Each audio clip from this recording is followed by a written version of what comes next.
I'm using spaghetti number 8. It's a little bit on the thin side, and I'm just going to get that into the water. There we go. And a nice coil. And I'm going to cook this to al dente. Okay, this is about 5 tablespoons of olive oil, and this is 1/2 of a medium red onion, finely diced, that I am going to cook up on medium-high. I just want them soft. I don't want them browning. Okay, this is going to take a couple, 2-3 minutes. I just want them softened up. I don't want them browning up. All right, the onions have softened up. They're not browning. We just want to infuse the oil with the taste. Okay, in I'm going to put about 1/2 pound of mushrooms. These are sliced baby portobellos.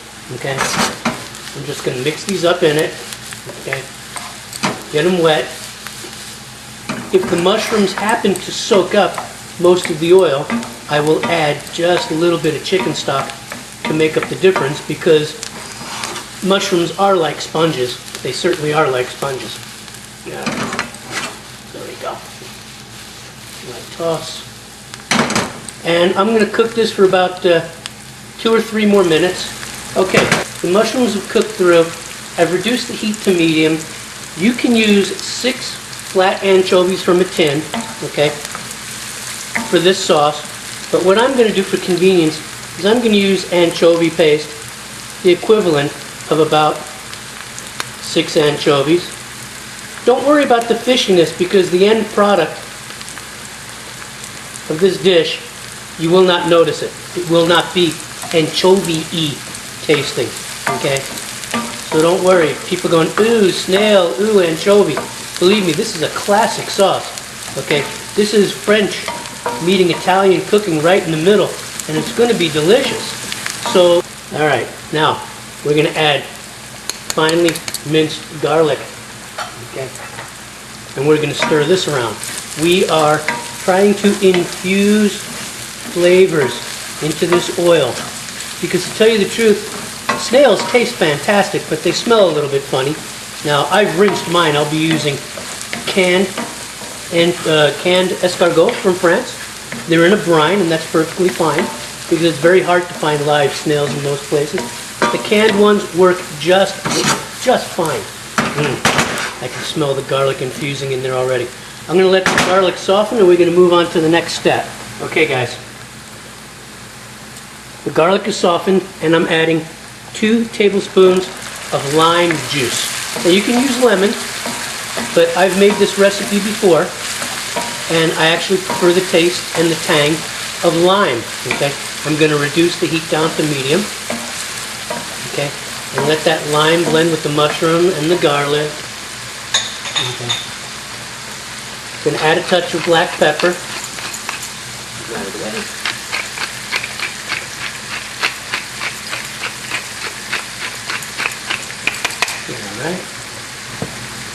All right, my pasta's almost done. To this sauce now I'm going to add about a tablespoon of dried crushed oregano bulbs, a little more of the Italian influence, and no, I will not be adding white wine to this sauce, okay? It's not that kind of a sauce. I will be adding just a little bit of a nice thick organic chicken stock.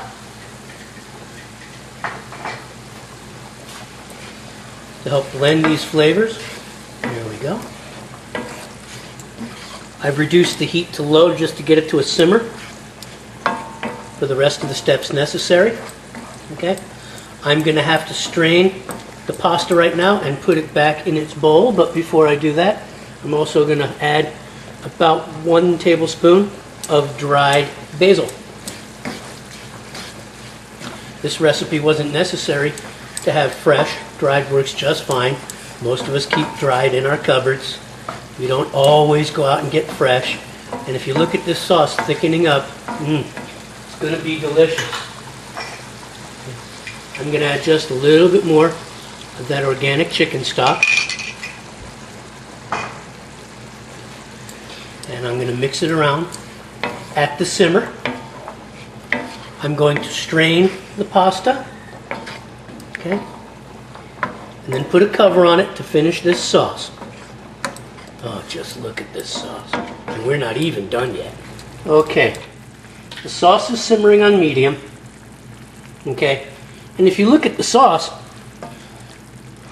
this looks like any typical Italian or French style sauce that you could just toss the snails in and serve on a plate as a starter. Okay, but we're going to do this as a pasta dish.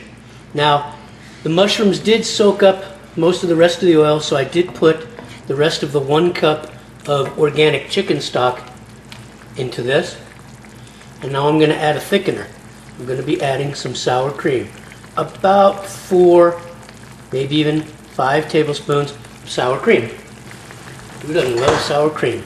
Now I got this on the simmer, and I'm going to blend this in. Okay.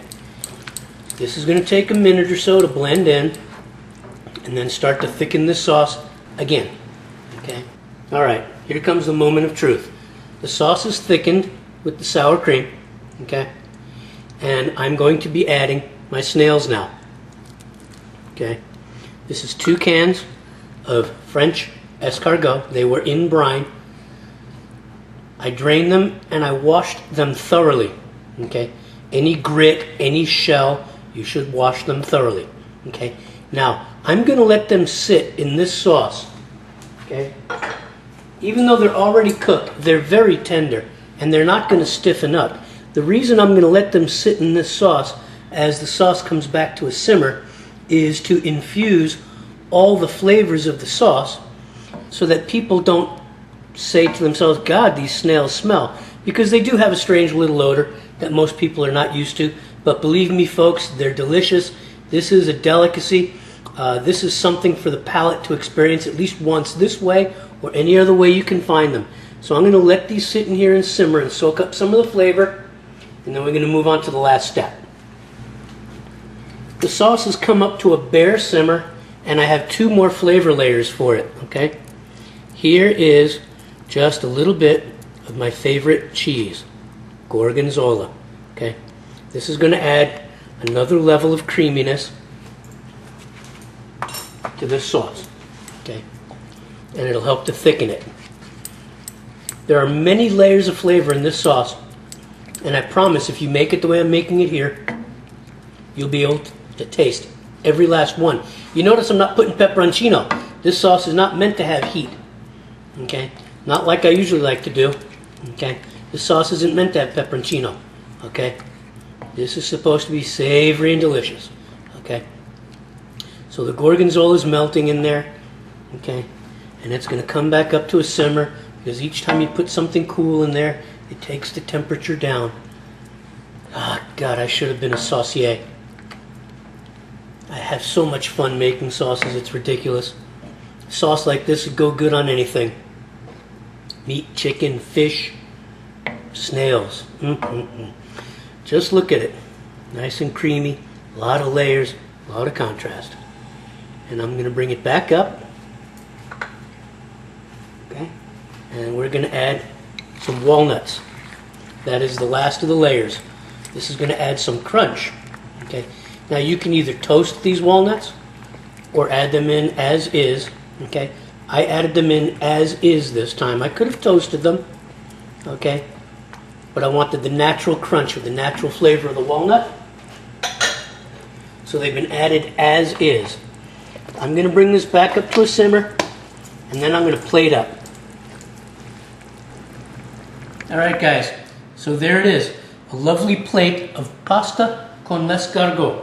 One final thing I do like to do is I do like to add some slivered cheese.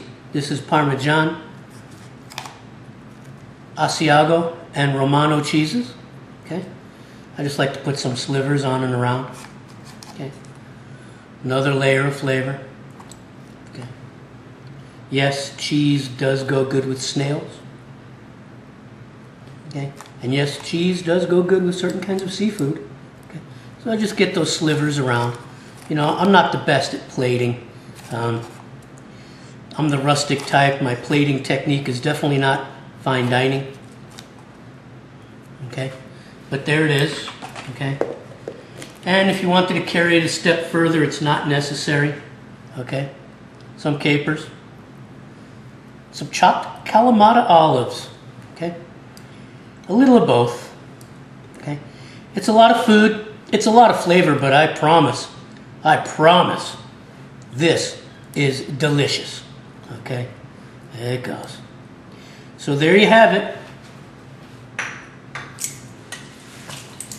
There you have it. Pasta con la escargot, the meeting of French and Italian cuisine. I want to thank you for stopping by. I hope you make this recipe. I know you'll enjoy it, and I'll see you on the next video. Take care. So there you have it, guys. Pasta with snails. Pasta con l'escargot, okay? The meeting of Italian food and the meeting of French food. It's delicious. I hope you try it. I want to thank you for stopping by, and I'll see you on the next video. And hey, don't forget to check out Mr. Easy Knife, my knife and gear review channel. It's over there. I'll leave a link to it. I'll see you guys next time. Take care.